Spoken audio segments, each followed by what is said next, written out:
Hello students, welcome to CRP academy. CRP একাডেমিতে তোমাদের সকলকে স্বাগত এবং প্রত্যেককে গুড আফটারনুন। তো আজ ছিল ডাব্লিউবিএসএসসির গ্রুপ ডির পরীক্ষা, যেখানে 40 নম্বরের ফুল মার্কস তোমাদের পরীক্ষা ছিল এবং 1 ঘন্টা 20 মিনিট টাইম ছিল। তো প্রশ্ন অনুযায়ী প্রচুর সময় দেওয়া হয়েছিল। তো আশা করছি প্রত্যেকে খুব ভালো পরীক্ষা দিয়েছো। তো আজকে যে প্রশ্নপত্র ছিল সেই প্রশ্নপত্রের যে অ্যান্সার কি, অ্যাকচুয়ালি সম্ভাব্য অ্যান্সার কিটা আমরা একটু দেখে নেবো এবং তোমরাও নিজেরা যে অ্যান্সার করেছো সেগুলো একটু মিলিয়ে নেবে এবং কত তোমাদের অ্যান্সার হয়েছে বা কত সঠিক হচ্ছে, তোমাদের কত স্কোর হচ্ছে কমেন্ট বক্সে কমেন্ট করবে। তো দেরি না করে প্রশ্নপত্রগুলো দেখবো এবং খুব সুন্দর এবং ইজি টু মডারেট লেভেলের প্রশ্ন এসেছে। তো যাই হোক, দেখো প্রথম প্রশ্নটাই আমাদের কম্পিউটারের যে ক্লাস করানো হয়েছিল সেইখান থেকেই করানো এবং প্রশ্নটা হুবহু কমন এসছে যে which type of file is dot DOCX and extension. DOCX কোন ধরনের ফাইলের এক্সটেনশন? তো এটা সঠিক উত্তর হয়ে যাবে option B, MS Word. MS ওয়ার্ডের এক্সটেনশন হয়ে থাকে ডট ডিওসিএক্স, আমাদের করানো প্রশ্ন উত্তর থেকেই এসছে। তারপর দেখো, who is known as Dhing express, K Dhing express নামে পরিচিত ছিলেন বা পরিচিত? সঠিক উত্তর হয়ে যাবে ইজি প্রশ্ন, হিমা দাস। ওকে, ধিং জায়গাটি কোথায় অবস্থিত? ধিং জায়গাটি অবস্থিত রয়েছে আসামে এবং হিমা দাস নিজেও আসামের একজন ক্রীড়াবিদ। তো সেইখান থেকে নাম এসছে ধিং এক্সপ্রেস। নেক্সট 3 নম্বর যে প্রশ্ন ছিল, what is the minimum voting age in India? ভারতে ভোটদানের সর্বনিম্ন বয়স কত? এর থেকে ইজি প্রশ্ন আর হয় না। সঠিক উত্তর হয়ে যাবে অপশন বি, 18 বছর। ওকে, মেলাতে থাকো। তারপর 4 নম্বর প্রশ্ন একদম easy, Bhanu Singha is the pen name of. Bhanu Singh কার ছদ্মনাম? বহুবার করানো হয়েছে, সঠিক উত্তর হয়ে যাবে অপশন সি, রবীন্দ্রনাথ ঠাকুর। রবীন্দ্রনাথ ঠাকুরের ছদ্মনাম ভানু সিংহ। নেক্সট 5 নম্বর একটি রিজনিং ছিল। রিজনিং এর যে ক্যালকুলেশন বা এক্সপ্লেনেশন সেটা তোমাদের পবন স্যার একটা সেপারেট ক্লাসে করিয়ে দেবেন। তো আমি শুধু উত্তরগুলো বলছি, তোমরা একটু মিলিয়ে নাও। তো 5 নম্বর প্রশ্ন ছিল, একটি স্টেটমেন্ট দেওয়া ছিল এবং কনক্লুশন দেওয়া ছিল, সেখান থেকে সঠিক উত্তর যেটি হয়ে যাবে, সঠিক উত্তর হবে option B, neither conclusion two, sorry ভুল বললাম, option B, only conclusion two is true. Okay, তাহলে কনক্লুশন টু অর্থাৎ নো পেন ইজ ক্যাপ, এটাই হচ্ছে শুধুমাত্র সঠিক। তো সঠিক উত্তর হয়ে যাবে option B, only conclusion two is true. Next 6 নম্বর প্রশ্নে চলে যাব। 6 নম্বরে একটি ম্যাথ ছিল। তো এটার সঠিক উত্তর এখান থেকে হয়ে যাবে অপশন এ, 0.06। 0.06 হয়ে যাবে 6 নম্বর প্রশ্নের উত্তর। 24:a = 400 হলে তাহলে এ কত হবে? ওকে, একদম ইজি একটি ম্যাথ ছিল, জাস্ট ভাগ করলেই উত্তরটা চলে আসতো। তো যাই হোক, নেক্সট 7 নম্বর প্রশ্ন দেখো কি বলছে, who became the youngest ever world chess champion in 2024। 2024 সালে সর্বকনিষ্ঠ বিশ্ব দাবা চ্যাম্পিয়ন কে হন? তো এটার সঠিক উত্তর হয়ে যাবে এই প্রশ্নের 7 নম্বর প্রশ্নের, দেখো option D, D Gukesh. D Gukesh সর্বকনিষ্ঠ বিশ্ব দাবা চ্যাম্পিয়ন হয়েছিলেন। নেক্সট 8 নম্বর দেখো, find the odd one out, যেটি বেমানান সেটি খুঁজে বের করতে বলা হয়েছিল। দেখো 4টি অপশন, পাটনা বিহার, লখনৌ উত্তরপ্রদেশ, রাঁচি ঝাড়খণ্ড, কটক উড়িষ্যা। প্রথম যে 3টে অপশন রয়েছে এগুলো সবগুলোই হচ্ছে যে শহর রয়েছে সেই শহরগুলো সেই রাজ্যের রাজধানী, except option D Cuttack. Cuttack উড়িষ্যার রাজধানী নয়, উড়িষ্যার রাজধানী কি? ভুবনেশ্বর। ঠিক আছে, তো সঠিক উত্তর এখান থেকে হয়ে যাবে বেমানান কোনটি? কটক উড়িষ্যা। বাদ বাকি পাটনা বিহারের রাজধানী, লখনৌ উত্তরপ্রদেশের রাজধানী এবং রাঁচি ঝাড়খণ্ডের রাজধানী। নেক্সট 9 নম্বর প্রশ্ন একটি তোমাদের রিজনিং দেওয়া ছিল। তো রিজনিং এর সঠিক উত্তরটি হয়ে যাবে এখান থেকে option B, B Y. B Y হয়ে যাবে সঠিক উত্তর। পি কে এর সাথে কিউ যে সম্পর্ক, এ জেড এর সাথে কার সম্পর্ক? বি ওয়াই এর সম্পর্ক। নেক্সট 10 নম্বর প্রশ্ন কি ছিল দেখো, what is the process of moving from one page to another on a website called? অর্থাৎ একটি ওয়েবসাইটের এক পেজ থেকে অন্য পেজে যাওয়ার প্রক্রিয়াকে কি বলে? আমরা ওয়েবসাইটে যখন স্ক্রল করি বা এক ওয়েবসাইট থেকে অন্য ওয়েবসাইটে যাই তখন কি বলে সেটাকে?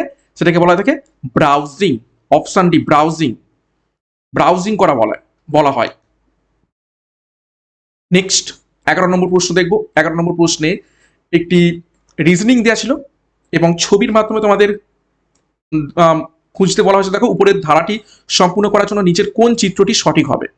ঠিক আছে, তো এখানে 11 নম্বর প্রশ্নের সঠিক উত্তর হয়ে যাবে অপশন বি। 2 নম্বর যে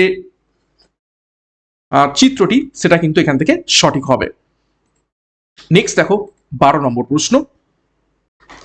দেখো, by which amendment was panchayati raj system given constitutional status. করানো প্রশ্ন আমাদের ক্লাস থেকেই, কোন সাংবিধানিক সংশোধনীর মাধ্যমে পঞ্চায়েতি রাজ ব্যবস্থাকে সাংবিধানিক মর্যাদা দেওয়া হয়। সঠিক উত্তর হয়ে যাবে অপশন সি 73তম। কত সালে হয়েছিল? 1992 সালে। নেক্সট দেখো 13 নম্বর প্রশ্ন। দেখো, the Tusu festival celebrated primarily in district like Purulia in January is associated with which cultural event? জানুয়ারি মাসে পুরুলিয়ায় প্রভৃতি জেলায় পালিত টুসু উৎসব কোন বিষয়ের সাথে সম্পর্কিত? তো সঠিক উত্তর হয়ে যাবে দেখো অপশন এ, ফসল কাটার মরশুম বা হারভেস্ট সিজনের সাথে সম্পর্কিত রয়েছে এই টুসু ফেস্টিভ্যাল। নেক্সট দেখো 14 নম্বর প্রশ্ন, একটি ম্যাথ ছিল যে একটি ভগ্নাংশের লব 10% কমানো হলে এবং হর 10% বাড়ানো হলে নতুন ভগ্নাংশটি হয় 9/2। তাহলে মূল ভগ্নাংশটি কত? তো 14 নম্বর প্রশ্নের সঠিক উত্তর হয়ে যাবে অপশন সি 1/2। সঠিক উত্তর হবে 1/2। নেক্সট দেখো 15 নম্বর প্রশ্ন কি ছিল? ব্যক্তিগত বিভাগে অলিম্পিক স্বর্ণ পদক জয় করা প্রথম ভারতীয়কে। একদম ইজি প্রশ্ন এবং বহুবার করিয়েছি, অলিম্পিকের একটা সেপারেট আমি ক্লাসও দিয়েছিলাম, সেখানেই তোমরা উত্তরটা পেয়ে যেতে। তো সঠিক উত্তর হয়ে যাবে অপশন বি অভিনব বিন্দ্রা। তিনি শুটিংয়ে এই ব্যক্তিগত স্বর্ণপদক জয় করেছিলেন। নেক্সট 16 নম্বর প্রশ্ন। এর থেকে ইজি প্রশ্ন আর হয় না, ভারতের প্রথম রাষ্ট্রপতি কে ছিলেন? গ্রুপ ডিতে আমি বলেওছিলাম যে একদম ইজি প্রশ্ন আসবে, সেই অনুযায়ী আমরা বিগত কয়েক মাস ধরে ক্লাস করিয়েছি। তো সঠিক উত্তর হয়ে যাবে doctor Rajendra Prasad, option B. Next দেখো 17 নম্বর প্রশ্ন। উপরের ধারাটিতে নিচের ছবিগুলোর মধ্যে কোনটি প্রযোজ্য হবে? অর্থাৎ প্রথম ছবির সাথে দ্বিতীয় ছবির যে সম্পর্ক, তাহলে এই ছবির সাথে কোনটা সম্পর্ক হবে? 17 নম্বর প্রশ্নের সঠিক উত্তর হয়ে যাবে অপশন সি। অপশন সি এর ছবিটি হবে সঠিক। নেক্সট দেখো 18 নম্বর প্রশ্ন। গ্লুকোমার সাথে আয়ের যে সম্পর্ক, তাহলে জন্ডিসের সাথে কি সম্পর্ক? গ্লুকোমা যে রোগটি হয় সেটা চোখকে ক্ষতিগ্রস্ত করে, তাহলে জন্ডিস কি কোন অঙ্গকে ক্ষতিগ্রস্ত করে? সঠিক উত্তর হবে অপশন বি যকৃৎ বা লিভারকে। সঠিক উত্তর হবে অপশন বি। নেক্সট 19 নম্বর প্রশ্ন, একটি ম্যাথ ছিল। দুটি সংখ্যার লসাগু 156 এবং গসাগু 13 হলে সংখ্যা দুটির একটি 78 হলে অপর সংখ্যাটি কত? একদম ইজি ম্যাথ, তোমাদের পবন স্যার করিয়েছেন। তো সঠিক উত্তর হয়ে যাবে অপশন বি 26। 26 হবে সঠিক উত্তর, অপর সংখ্যাটি হবে 26। 20 নম্বর প্রশ্ন। হু created the first map of India. ভারতের প্রথম মানচিত্র কে তৈরি করেন? এই প্রশ্নটি একটু মডারেট লেভেলে ছিল। তো সঠিক উত্তর এখান থেকে হয়ে যাবে অপশন দেখো সি জেমস রেনেল। জেমস রেনেল ভারতের প্রথম ম্যাপ তৈরি করেছিলেন। নেক্সট 21 নম্বর প্রশ্ন দেখো, একটি ম্যাথ ছিল। যদি এক্স 5টি সংখ্যা 2, 3, 5, 7, 13 এর গড় হয় এবং 10 থেকে 20-র মধ্যবর্তী বিজোড় সংখ্যাগুলির যোগফল হয় ওয়াই, তাহলে ওয়াই মাইনাস 2x কি হবে? তো সঠিক উত্তর হয়ে যাবে 21 নম্বর প্রশ্নের অপশন ডি 63 হবে সঠিক উত্তর, ওয়াই মাইনাস 2x এর মান। নেক্সট 22 নম্বর প্রশ্ন, একদম করানো প্রশ্ন। ভারত ছাড়ো আন্দোলন কোন সালে শুরু হয়েছিল? সঠিক উত্তর হবে অপশন সি 1942 সালে। নেক্সট দেখো, কোন শাসকের রাজত্বকালে চীনা পরিব্রাজক হিউয়েন সাং ভারতবর্ষে ভ্রমণ করেন? During whose reign did the Chinese traveller Hiuen Tsang visited India? এটাও করানো প্রশ্ন, একদম ইজি প্রশ্ন। সঠিক উত্তর হয়ে যাবে অপশন বি হর্ষবর্ধন, হর্ষবর্ধনের সময়কালে। নেক্সট 24 নম্বর প্রশ্ন, কারেন্ট অ্যাফেয়ার্স উপর থেকে ছিল। শান্তিনিকেতন কোন সালে ইউনেস্কোর বিশ্ব ঐতিহ্য তকমা পায়? In which year did Shantiniketan receive UNESCO world heritage tag? তো 24 নম্বর প্রশ্নের সঠিক উত্তর হয়ে যাবে দেখো অপশন সি 2023 সালে সঠিক উত্তর হবে 24 নম্বর প্রশ্নের, 2025 কিন্তু নয়। নেক্সট 25 নম্বর প্রশ্ন, আরো একটি তোমাদের সিলোজিজম ছিল এবং রিজনিং এর উপর থেকে। তো 25 নম্বর প্রশ্ন দেখো, অল হার্টস আর ম্যানসনস এবং অল মেনসনস আর টেম্পেলস। তো কনক্লুশন দেওয়া ছিল সাম টেম্পেলস আর হার্টস এবং সাম টেম্পেলস আর ম্যানসন। তো কোনগুলো মানে কোনটা সঠিক হবে, কোন স্টেটমেন্ট বা কনক্লুশন সঠিক? তো 25 নম্বর প্রশ্নের সঠিক উত্তর হয়ে যাবে option D, both conclusion 1 and 2 are true, অর্থাৎ দুটো কনক্লুশনই সত্য। নেক্সট দেখো 26 নম্বর প্রশ্ন, what type of forest is Sundarban, Sundarban কোন ধরনের বনভূমি? এই প্রশ্নটা আমি জাস্ট মানে দুদিন আগেই করিয়েছি, ঠিক আছে? তো সঠিক উত্তর হয়ে যাবে অপশন সি, ম্যানগ্রোভ। এবং যে প্রশ্নগুলো কমন এসেছে আমাদের করানো থেকে স্ক্রিনশট আমরা প্রোভাইড করে দেবো, ঠিক আছে? নেক্সট দেখো 27 নম্বর প্রশ্ন, who appoints the chief election commissioner of India, ভারতের মুখ্য নির্বাচন কমিশনারকে কে নিয়োগ করে থাকেন? এটাও করানোর প্রশ্ন। তো 27 নম্বর প্রশ্নের সঠিক উত্তর হয়ে যাবে অবশ্যই অপশন সি, রাষ্ট্রপতি করে থাকেন, প্রেসিডেন্ট। নেক্সট 28 নম্বর প্রশ্ন, ইজি প্রশ্ন, in which field the Arjuna award conferred, Arjun পুরস্কার কোন ক্ষেত্রের জন্য প্রদত্ত হয়? অর্জুন পুরস্কার দেওয়া হয়ে থাকে অপশন সি, খেলাধুলার জন্য, অপশন সি স্পোর্টস। নেক্সট 29 একটি ম্যাথ ছিল, the average of P and Q is 35, the sum of P and Q will be, P and Q এর গড় 35 হলে তাদের যোগফল কি হবে? একদম ইজি প্রশ্ন, সঠিক উত্তর হয়ে যাবে অপশন সি, 70 হবে তাদের যোগফল। নেক্সট আরো একটি ম্যাথ ছিল, এগুলো একদম চিরাচরিত ম্যাথ, প্রত্যেকটা প্রশ্নই এসে থাকে, মানে প্রত্যেকটা পরীক্ষাতে এসে থাকে, এবং সেইখান থেকে প্রশ্ন উত্তরগুলো দেয়া, এবং পবন স্যার তোমাদের প্রত্যেকটা ম্যাথই করিয়েছেন। তো এখানে দেখো 30 নম্বর প্রশ্ন, A is to B equal to 4:3 হয়, B equal to C equal to 7:5 হয়, C is to D equal to 9:8 হয়, তাহলে এ ইস টু ডি কত হবে? তো সঠিক উত্তর হয়ে যাবে এখান থেকে 30 নম্বর প্রশ্নের অপশন ডি, 21:10 হয়ে যাবে, ঠিক আছে? 21 এবং 10 রেশিও হয়ে যাবে 30 নম্বর প্রশ্নের। নেক্সট দেখো 31 নম্বর প্রশ্ন, দেখো আরো একটি ম্যাথ, এক ব্যক্তি একটি নির্দিষ্ট পরিমাণ অর্থ ব্যাংকে 10 বছরের জন্য জমা রেখেছিলেন, সেই সময় তার দ্বিগুণ হয়, তাহলে ওই সময়ে সরল সুদের হার কত ছিল? তো 31 নম্বর প্রশ্নের সঠিক উত্তর হয়ে যাবে অপশন বি, 10%। সুদের হার ছিল কত?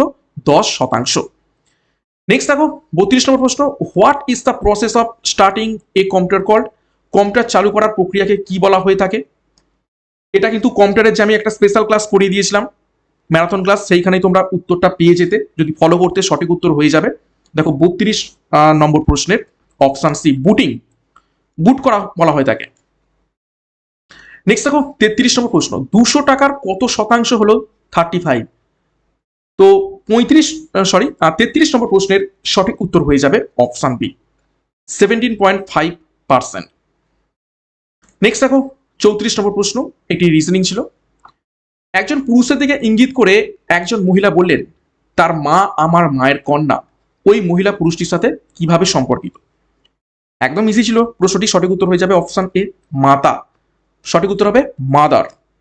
ওকে, নেক্সট 35 নম্বর প্রশ্ন, বেমানানটি খুঁজে বের করতে বলা হয়েছে। দেখো L N P R AC EG S T V X I K M W, এই চারটের মধ্যে থেকে বেমানান নিচের কোনটি? তো সঠিক উত্তর হয়ে যাবে 35 নম্বর প্রশ্নের option C, S T V X, এটি বেমানান। এগুলোর এক্সপ্লেনেশন তোমাদের পবন স্যার সেপারেট ক্লাসে করিয়ে দেবেন। নেক্সট দেখো 36 নম্বর প্রশ্ন, একটি খামারে কিছু হাঁস এবং গরু ছিল, সেখানে মোট 7টি মাথা এবং 18টি পা ছিল, মোট হাঁসের সংখ্যা কত? চিরাচরিত প্রশ্ন, চিরাচরিত ম্যাথের উপর থেকে প্রশ্ন, এটা রিজনিং থেকেও বলতে পারো। তো 36 এর সঠিক উত্তর হয়ে যাবে অপশন সি, 5 হবে সঠিক উত্তর, অর্থাৎ মোট হাঁসের সংখ্যা 5টি। নেক্সট দেখো 37, পশ্চিমবঙ্গের কোন জেলা বালুচুরি শাড়ির জন্য বিখ্যাত? জাস্ট দুদিন আগে আমি ক্লাসটা করিয়েছি, মানে জাস্ট দুদিন আগে নয়, গতকালই ক্লাসটা করেছি পশ্চিমবঙ্গের শিল্প এবং সংস্কৃতি সম্পর্কে, এবং সেখানেই এটা করানো। তো এখানে 37 এর সঠিক উত্তর হয়ে যাবে, দেখো এখানে কিন্তু সেখানে আমি উত্তর বলে দিয়েছিলাম বিষ্ণুপুর, এবং বিষ্ণুপুর বলে দিয়েছিলাম কোন জেলায়, সেটা হচ্ছে বাঁকুড়া জেলাতে। দেখো একদম করানো প্রশ্ন, গতকালের করানো ক্লাস থেকে প্রশ্ন এসছে। নেক্সট দেখো 38, কত টাকা বিনিয়োগ করলে 5 বছরে বার্ষিক 4% হারে সুদ হিসাবে 160 টাকা পাওয়া যাবে? তো 38 এর সঠিক উত্তর হয়ে যাবে অপশনটি 800, ঠিক আছে? 800 হবে সঠিক উত্তর, 800 টাকা বিনিয়োগ করলে। 39, দেখো 5445 এবং 9317, এই দুটি সংখ্যা যে বৃহত্তম সংখ্যা দ্বারা বিভাজ্য, সেই সংখ্যাটি নির্ণয় করুন। একদম চিরাচরিত প্রশ্ন, এই প্রশ্নগুলো বারবার করে এসে থাকে, এই টাইপেরই প্রশ্ন এসে থাকে। তো 39 এর সঠিক উত্তর হয়ে যাবে এখান থেকে, দেখো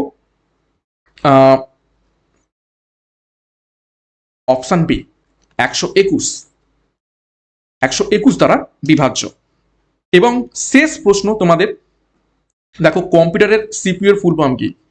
ইজি প্রশ্ন এবং আমাদের কম্পিউটার যে ক্লাস করানো হচ্ছে তার উপর থেকেই এসছে। তো সঠিক উত্তর হয়ে যাবে 40 নম্বর প্রশ্নের অপশানে সেন্ট্রাল প্রসেসিং ইউনিট। ওকে, তো 40টা প্রশ্ন তোমাদের ছিল এবং সময় ছিল 1 ঘন্টা 20 মিনিট। প্রশ্ন অনুযায়ী সময় প্রচুর প্রচুর বেশি এবং আশা করছি তোমরা 40-এর মধ্যে 40টাই হয়তো সঠিক উত্তর করেছো, কেননা এই প্রশ্ন একদম ইজি টু মডারেট বলতে পারো। একটা দুটো প্রশ্ন ছাড়া বাকি প্রশ্ন কিন্তু একদমই ইজি এসছে, সেটা ম্যাথ বলো এবং জিকে বলো। জিকে তো আমাদের করানো যা ক্লাস করিয়েছি সবগুলোই বলতে গেলে কমন এসছে। তো যাই হোক, আশা করছি তোমরা মিলিয়ে দেখে নিয়েছো 40টা প্রশ্ন, তোমাদের কার কত স্কোর হয়েছে, কত স্কোর আসছে, তোমাদের পরীক্ষার এক্সপিরিয়েন্স কেমন, প্রত্যেকে কমেন্ট বক্সে কমেন্ট করে জানাও। এবং ম্যাথ এবং রিজনিং এর এক্সপ্লেনেশনগুলো, উত্তরগুলো কিভাবে এসছে তার পুরো ক্যালকুলেশন তোমাদের পবন স্যার করিয়ে দেবেন। ওকে, তো প্রত্যেককে অল দ্য বেস্ট, কমেন্ট বক্সে কমেন্ট করো।